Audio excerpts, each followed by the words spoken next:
We're going to start with a little video this morning. We're going to talk about appendicitis. If I can get the video to work.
What's the matter?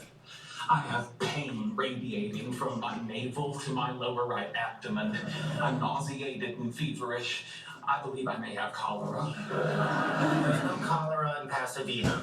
Just like last summer when there was no malaria in Pasadena. Well, if it's not cholera, then based on a quick internet search, the other explanations in decreasing order of likelihood are Hirschsprung's disease, botulism, a 30-foot tapeworm, or accidental ingestion of chrysanthemum blossoms.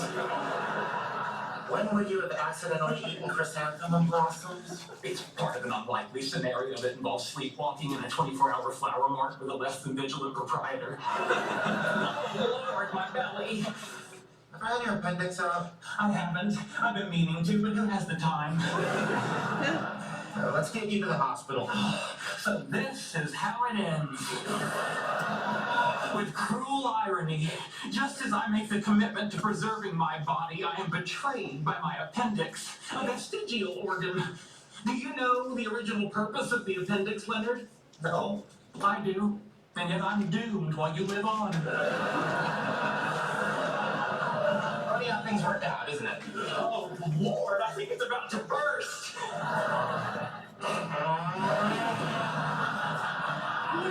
On the other hand, it might have been the Brussels sprouts. Good night. All right, so let's talk about some appendicitis.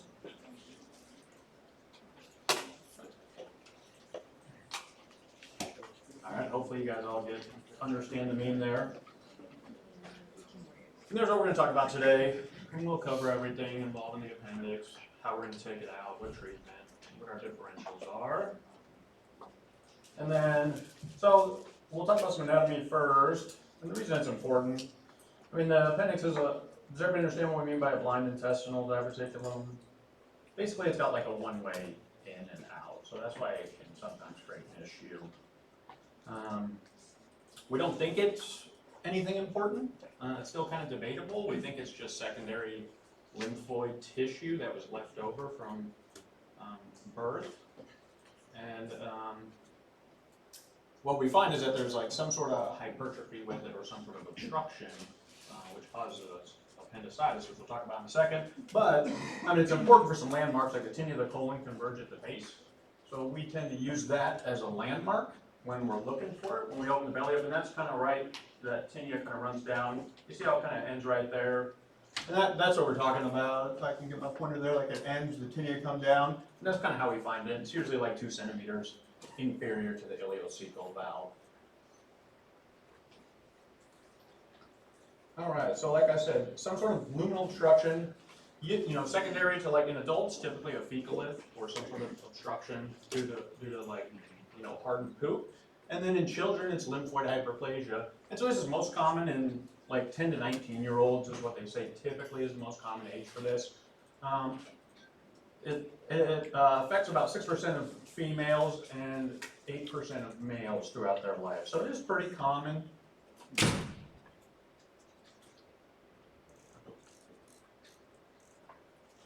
All right. So let's talk about the presentation a little bit. So, I mean, hopefully everybody remembers, like, you know, the appendix has McBurney's point. It's usually right lower quadrant pain. but it progresses, so it typically doesn't start off like a sudden severe onset of right lower quadrant pain. It typically, as there's some sort of obstruction of the lumen, you start to get some distension, and they might complain of like periumbilical pain closer to midline, and then you might have some nausea, vomiting, mildly tender abdomen, and as it progresses, we start to get infection in there, and that causes ischemia of the wall of the appendix, and that's when you typically get the pain that radiates to the right lower quadrant.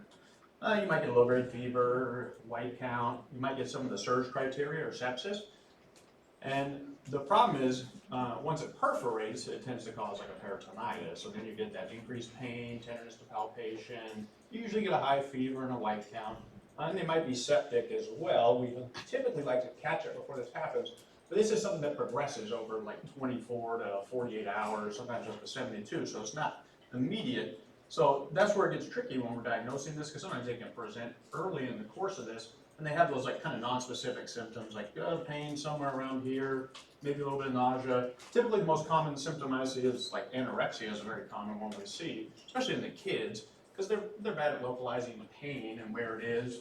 But if anybody has kids, you know they eat everything. So typically parents are like, yeah, he hasn't eaten all day or since yesterday. So that's usually a good indication, like, okay, something's wrong if the kid's not eating. But here's your presentation. So some of it also depends on where the appendix is. So it can, like the typical, as you can see a little blue there, the typical area it can sit in is typically at McBurney's point, but sometimes you can have retrocecal. So you may have, it can go basically any direction in the abdomen. And so depending on that direction, it might cause some different symptoms in different patients. Typically in pregnancy, it's going to be like, it might be pushed up to the right upper quadrant. And it is the most common non-obstetric abdominal surgery in pregnancy. So it's always an important consideration. And then we tend to see that like low-grade fever, it develops, like I said, over hours to days. Typically it's not just sudden severe onset, it's slowly developing. And they might have rebound tenderness, guarding rigidity if it perforates. And sometimes people actually feel better after it perforates and they may not present. So that's why we worry about septic shock with this. So we'll sometimes see some pretty septic patients because they feel like they've improved if it's ruptured or perforated, and then they might not present immediately. So we use some, one of the scoring systems we use is called the Alvarado score. It's a good one to have on your MD calc or save as your favorites on there. This is a common one we see in the ER. So this typically, help us with physical exam and some labs. And like the findings we just said, so if they have some abdominal pain that migrates to McBurney's point, you got some anorexia, nausea and vomiting, pain with, tenderness to palpation, rebound tenderness, fever, leukocytosis, then you have a left shift as well. So we calculate all these points up and kind of help us identify if we think it's an appendicitis, if it's likely or unlikely. And then we just, anything usually 4 or less, it's unlikely, and anything more, then we have to have a little bit higher on our differential. So it's something we always need to consider with abdominal pain. And then what labs are important for this one? So, like I said, yeah, what's up? Or is that something you want us to know, like, specifically for the test, how it's scored and what it's scored in?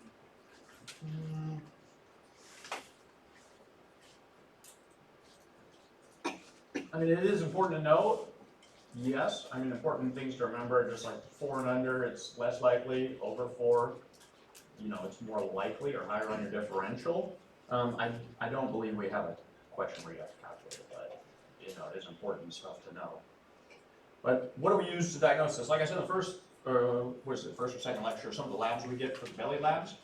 So we always get like a CBC and a CMP, usually liver function test. So you might get a basic metabolic panel, an LFT, or a CMP. It just depends on shooter's preference. And we usually have a lipase as well. And then a urinalysis and an HCG in anybody with any females that are childbearing age. So what you might see, the 2 most specific or sensitive tests for this are going to be your CBC and your CRP. But once again, they're kind of non-specific because they're just one's an inflammatory marker and the other one is just a sign of infection. But you'll typically have a leukocytosis as it progresses. And then you might have a left shift, and a CRP is typically elevated in it. And if neither of those are elevated, it's a pretty good chance it's not an appendicitis. So, like I said, we also want to look at the electrolytes, kidney function, and then we get a UA because sometimes you can have some sort of ascending infection that can kind of mimic this if it, you know, if it's turning into like a right, like pyelonephritis. So sometimes it can be kind of tricky, and then if there's gross blood, it could be indicative of, you know, some sort of urolithiasis.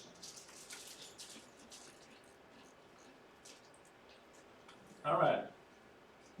Should be pretty easy. Which two lab studies? What do we think? I mean, since we didn't talk about a D-dimer and an ESR, I would say hopefully it's pretty self-explanatory. So 3, like I said, you'll typically have white count and CRP if it is an appendicitis.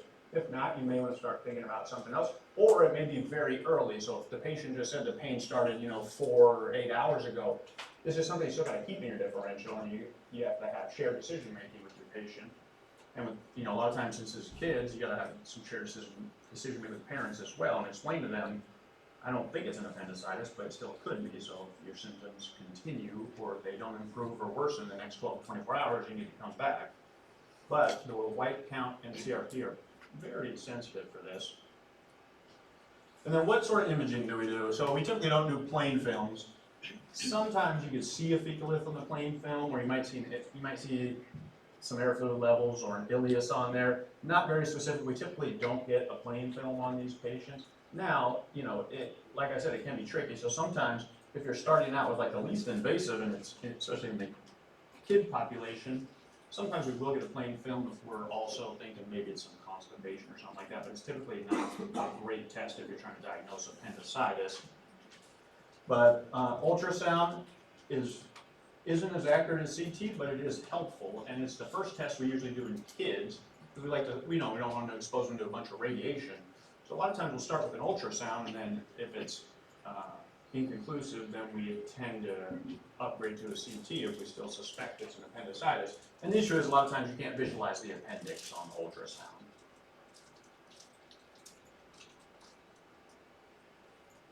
All right, and here are some of the findings. So the CT is the gold standard, CT with contrast, the abdomen and pelvis. And obviously if they're pregnant, we typically don't want to do this. However, this can be a test we do use in the pregnancy, depending on, you know, what term they're in or how far along. So the fetus, you know, when it's exposed to radiation at certain time frames during development, it can cause a lot higher risk. So we sometimes will still order this, but we'll have shared decision making with our patients, or sometimes we'll just evaluate them as serial exams, and if we suspect that we may do this. But we typically start with ultrasound on the pregnant women as well when we're evaluating them. But you might see some wall thickening, which, as you can see on the picture there where the red arrow is going, that's wall thickening. And commonly we'll see fat stranding, which fat stranding is very nonspecific. You'll see it with a lot of different inflammatory processes within the abdomen. So that's just like a subtle sign, like maybe something's going on in the appendix. So commonly you'll have like an inconclusive exam. They'll visualize the appendix, you'll see some fat stranding, but it doesn't look like it's obstructed right now. So those are patients, you know, they still may or may not progress to an appendicitis, but it's always something you got to consider when you're evaluating them. And then MRIs are also, you know, a great test we can use. Some facilities, and it's facility dependent, will have you do MRI in kids, so it'll be ultrasound followed by MRI, but that's all an algorithm and facility dependent. So like, I think BAMC does it right now. We did it at Fort Hood as well. So it just depends on where you're at and what availability you have for imaging on what you're going to use. But both of those are great tests, CT and MRI, but CT is the gold standard, it's the fastest and usually the easiest to get. And it's a little bit cheaper as well, which we don't really care about. It's all play money to us. All right, and like I said, there's like fat stranding, which is very non-specific that you might see.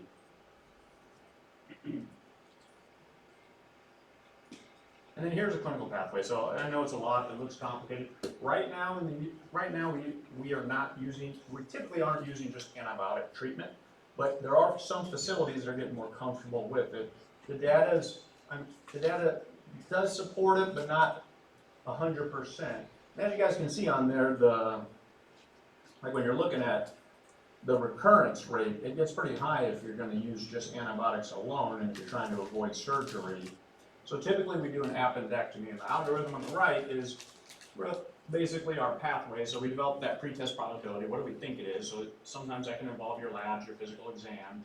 And then if they're low risk, like I said, you got that low Alvarado score, then a lot of times you can look for another diagnosis, or like I said, you can explain to the patient, hey, I don't think it's an appendicitis, but it's still important to discuss it with them. And then sometimes we can discharge them versus like serial exams. If it's anywhere from the moderate to high risk, we typically do some sort of imaging, whether that's ultrasound versus CT, and that's, like I said, whether it's a kid or whether they're pregnant. We kind of base our decision making on that. And the CT is a great test to rule it out. And then we'll talk about some antibiotics, but they're on the chart as well. So everybody with an appendicitis is going to get some form of antibiotics, typically IV antibiotics, until we can do the surgery on them. And we'll talk about which ones we like to use. But I know it's a busy slide, but it really just says the same thing we covered.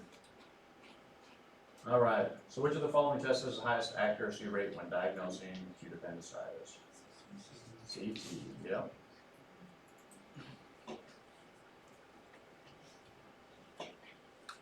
All right, so what else do we have to think about? What's our differential for this? So gastroenteritis, very common, that's on our differential. Typically, you don't have the diarrhea with the appendicitis. However, every patient is different. I wish everything presented like the textbook, but unfortunately it doesn't. So you always have to keep it on your differential. But, they're typically gonna have the diarrhea, typically not a peritonitis, and it usually comes on pretty quickly and they'll have that nausea and vomiting with it.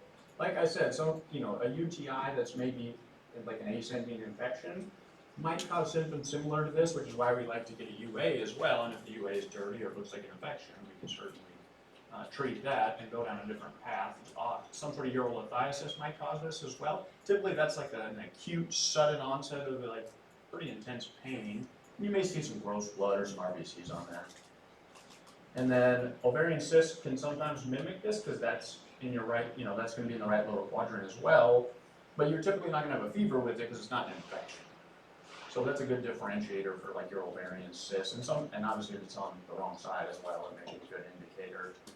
Ectopic pregnancy is always something to consider as well. They'll typically have some vaginal bleeding with it. They may or may not know they're pregnant, but that's why we get an HCG with it. And if we do think it's an ectopic, then we usually get an ultrasound as long as it's not ruptured and they're stable. And then sometimes you can have PID that kind of complicates the exam. Usually you have a high fever and leukocytosis with that as well, but it's usually bilateral. Most commonly on the left side, you'll have some tenderness. So, and their last menstrual period is usually pretty recently for this. And it says does not include nausea and vomiting. Sometimes they'll have it depending on how bad the pain is. They might have some nausea and vomiting with PID as well. But it's always something we need to consider. Yep. Sir, can you talk about, would you see hematuria more with appendicitis or with the UTI? You'd see it more with a UTI and a calculi. So hematuria makes appendicitis less likely? Usually, yep. Now, depending on where the appendix is, typically it's not going to cause any sort of bleeding, but it rarely can cause it. But we typically don't associate it with appendicitis. All right, what else is on there? Meckel's. So Meckel has the rule of twos, and this is obviously, one of those anomalies that you can sometimes find, but like the rule of twos says, it's typically like in 2-year-olds, twice as many males as females, and it's usually like 2 feet from the ileocecal junction, 2% of the pediatric population. They'll usually have some sort of lower GI bleeding, which will help you rule that out. And I've never seen an appendicitis in a 2-year-old. I'm sure it happens, but I've certainly never seen it as well. So that's, another indicator that can help you down the pathway. You can think of something else. All right, and then rarely you might see like a rectus sheath hematoma. And this is typically like you'll have some sort of midline abdominal mass. Typically when they flex their legs or with some sort of pressure, you'll be able to palpate that mass and the patient will complain usually of pain with it. The reason we have, like you'll see that ecchymosis on there, a lot of these are elderly patients and they might be on blood thinners or have some sort of minor trauma with it that can cause this. But this is something on your exam you should be able to rule out just by palpation alone. It does have some it could have a positive Fothergill sign, which we don't normally talk about. That's just basically when you flex legs, they have that mass that doesn't cross the midline on palpation. And we manage these typically just symptomatically. They don't really require an operation. And then we obviously have like our diverticulitis, so typically that's, you know, on the Western world, they say it's typically the left lower quadrant pain.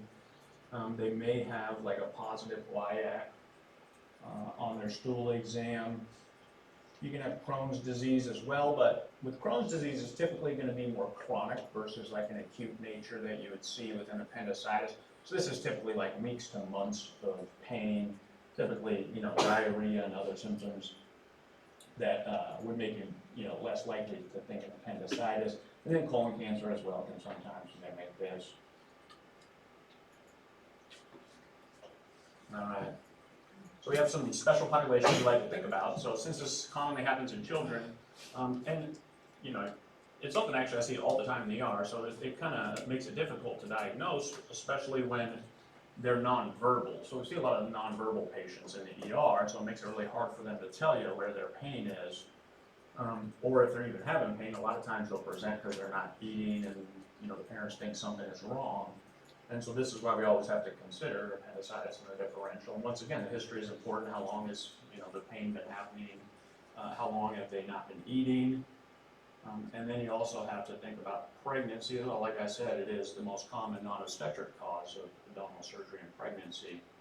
So that's when we're going to look for, that's when we're going to get the ultrasound. We usually check the gallbladder as well, because both of them may end up in the right upper quadrant just because of the pregnancy. And like I said, obviously CT and MRI are highly sensitive and specific, but sometimes depending on how far along in the pregnancy they are, we may not want to do a CT scan or expose that fetus to any radiation.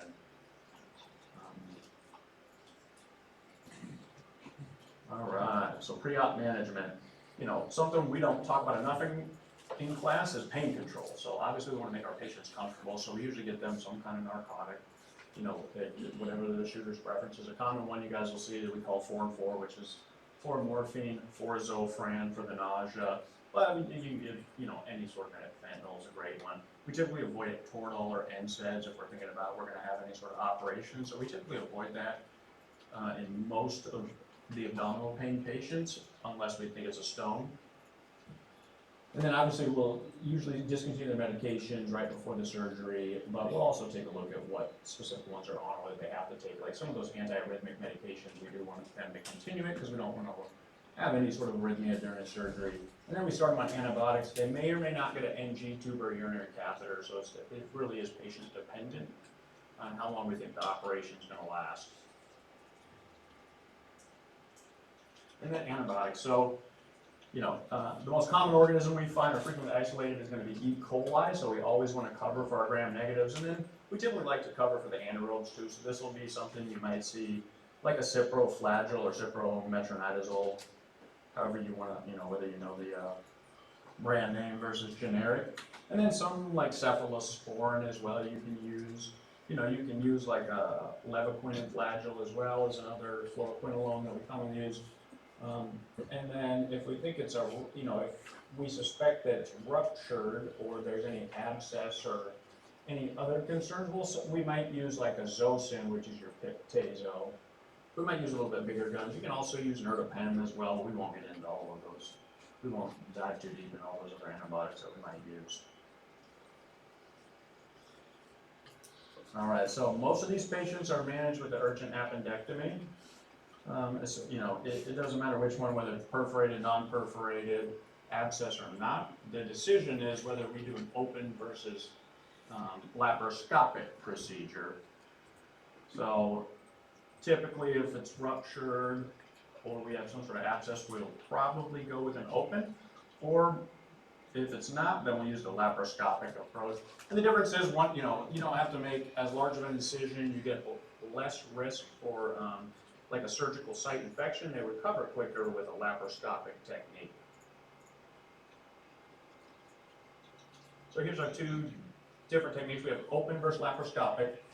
And everybody see that scar on the bottom right picture? That's typically where the open procedure is. It's pretty small. Has anybody had their appendix removed in here that wants to remove it? Yeah. Like, was yours open? Yeah, it's laparoscopic, yeah. So, you know, usually have less scarring with the laparoscopic, but the open is typically at McBurney's point. We make an incision, and we'll show a video here in a second, and we'll talk about the technique we use as well. But the laparoscopic is more commonly used now. So here's the surgical technique for an open, typically an oblique skin incision, and like the picture showed, it's at McBurney's point, and then you just incise the subcutaneous fat fascia, and you want to expose the aponeurosis, and then you lift the parietal peritoneum, and you make, until you, or you make an incision until you can open it up enough where you can check the colon, and like I said, we usually use like the tinea of the colon, and we kind of run it down to the end, and typically the appendix is right on the end, close to the, ileocecal valve. And then we have to worry, we also have to think about the appendicular artery, so we usually ligate that with absorbable sutures, and then we remove the appendix. And probably not, not appropriate, but some of the surgeons, like one of the ones I worked with, they would have a race to see how fast they could do it. I think they had it like down for an open to like 21 minutes or something. So it's pretty quick open to close for this procedure. And then we have our laparoscopic technique. So this one, yeah. Yeah. Is this just like, I don't know, reference of how this happens? Yeah. Yeah, just as a reference of how we perform the procedure. Yeah, we don't, it's kind of hard to test on how we're going to do this operation here. I mean, some of the important considerations are to know when we would likely use an open versus the laparoscopic technique for this, or the big things you guys need to know. But it is important to have an idea of this, because you got, during your surgery rotations, you guys will definitely assist on some appendicitis. This is pretty common. All right, and yeah, we usually use a three-port approach. The surgeon's usually on the left side as well as the assistant.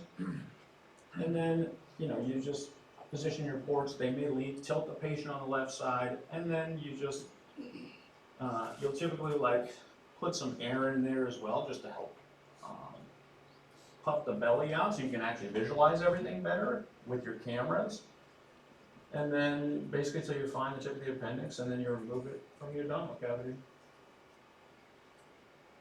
And then what do we do after we take it out? So all of them get sent to pathology, and there are some malignancies that can be associated with it. So the most common is a carcinoid, and if it's less than 2 centimeters, typically they don't require anything else. So it's usually pretty benign at that size, the under 2 centimeters.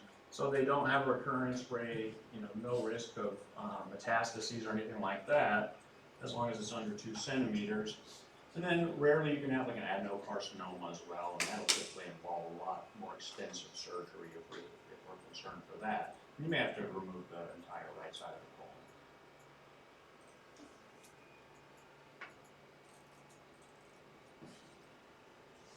All right, so what complications are we worried about? Obviously, with all surgery, surgical site infection is probably the most common you're going to see after this. It's obviously more common with an open or perforated appendix. And depending on, the extent of it, if it's superficial, we usually just have to take the sutures out, irrigate it, give them some antibiotics, and follow them up every day until they heal.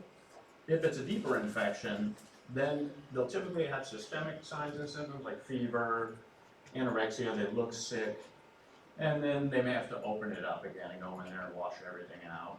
One of the concerns we worry about as well, so like when I see these patients post-op in the ER, we worry about like an abscess formation after the surgery, so a lot of times we'll do CT scan then as well, just for further evaluation. And then what's our goal? So obviously we want to prevent septic shock, prevent perforation if they presented in time, which is why we usually do surgery pretty quickly after we diagnose them. And then we're going to watch just some quick videos on these, just so you guys can see the procedure and how it goes.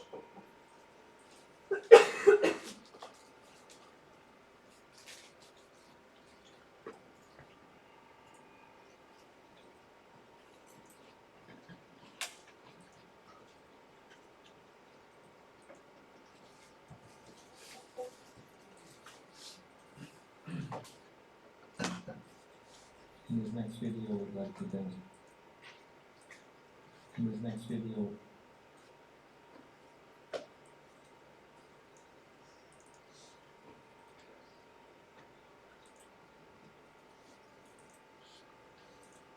demonstrate an lectin disorder acute appendicitis. First, we're going to identify McBurney's point, which you can see illustrated here. And then we make a small incision of about 5 centimeters through the subcutaneous tissue, and then opening scarpus fascia. Then we come across the aponeurosis of the external oblique muscle, which we open up. Also, we then proceed with the atraumatic spreading of the muscle fibers. And once we've done that, you'll see the posterior aponeurosis, which is not always present at that point. But that's depending on how far the arcuate line of the rectus sheath extends.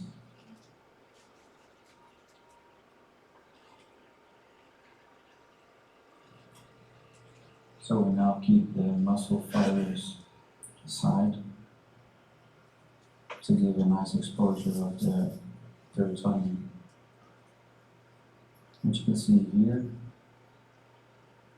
and with a small cut,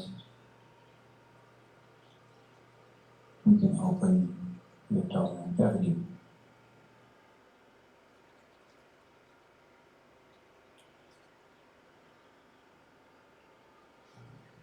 And we will now try to identify the ascending colon,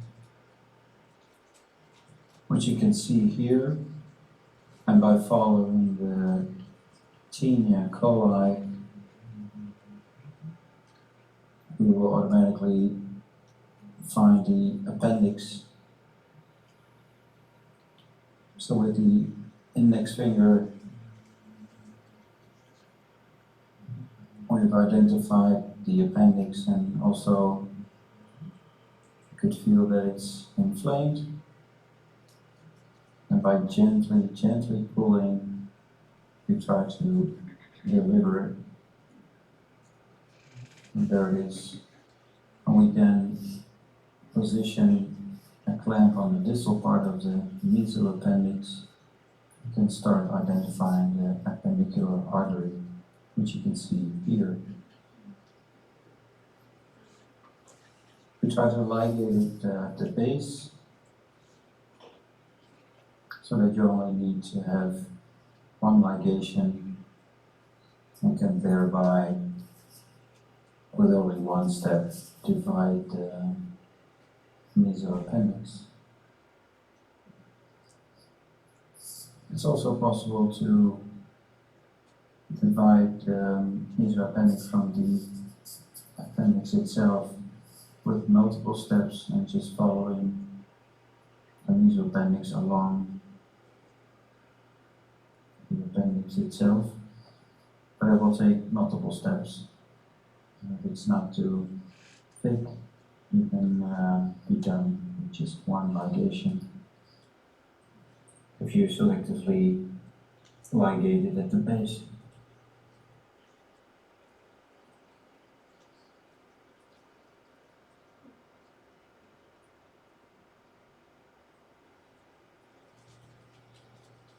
So once we're done with the ligation of the artery, we can crush the base of the appendix, place the clamp just distal from the crushed area, and place our ligature around it.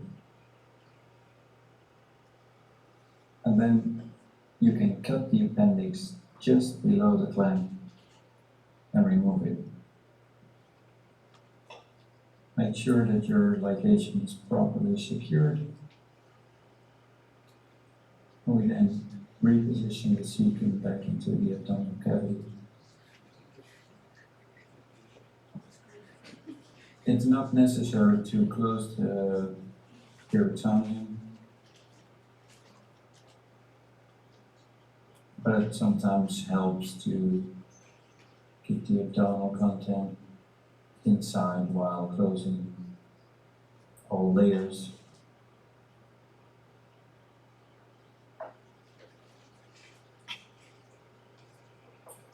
For post-operative pain reduction, you can decide to inject the wound with local anesthesia. We then using intercutaneous running suture to close the skin. We hope you enjoyed this educational video, and please come back to see more of these videos at linking.com.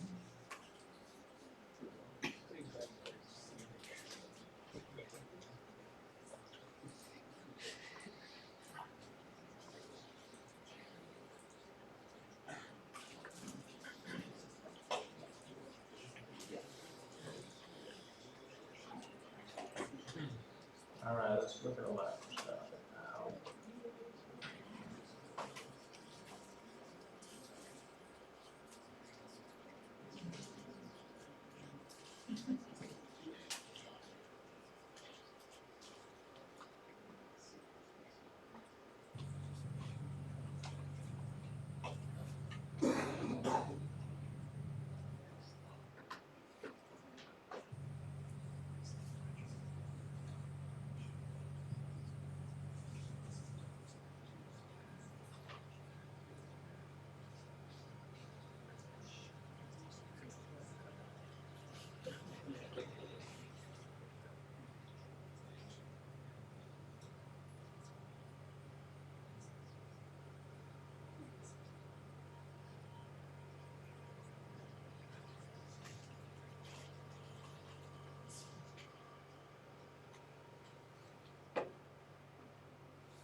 Alright.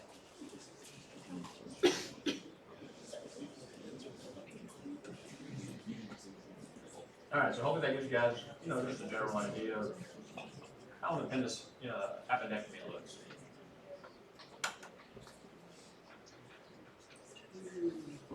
Alright, continuing on, we're almost done. Alright, so we got a question here, 32-year-old female, abdominal pain. Which of the following is most helpful to distinguish ovarian cyst from appendicitis? And what did we say during the lecture? Yeah, fever. So it's typically not infectious, so you're not going to have a fever with it. Alright, so we talked about the presentation and what we're going to do for it, the workup management, complications. What questions do you guys have for me? I know it was a short lecture, it was our shortest lecture for the month, so. Other ones will be a lot longer, we cover a lot more. Talk about upper GI versus lower GI. What questions? Just, if there are no questions from the class, I don't know if you'd be willing to go on and do another lecture at this point, just so that we have the potential to maybe get head We'll get ahead on the material. Yeah. I'm not gonna be able to do one today, but we will definitely get ahead, like way ahead on the material. You don't have to worry about that. And we'll have the last day, we'll have a review and case studies that I cover as well to help kind of reinforce what we learned and prepare you guys for the test. All right. No questions on appendicitis? All right.